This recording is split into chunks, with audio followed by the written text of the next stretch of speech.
Şerit getir, şerit buraya. Geldi mi abi? Görüntü geldi mi? Görüntü geldi mi Mustafa abi? Arkadaşlar uzaklaşın şuradan. Mustafa abi canlı bomba. Mustafa abi.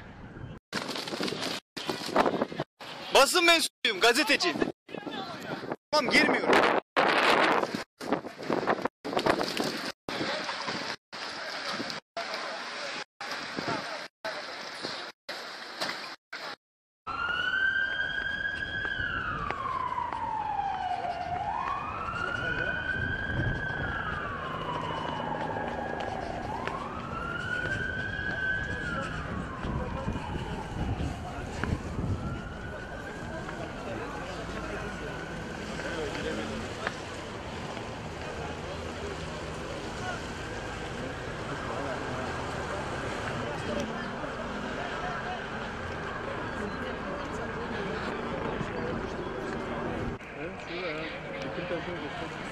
Tamam.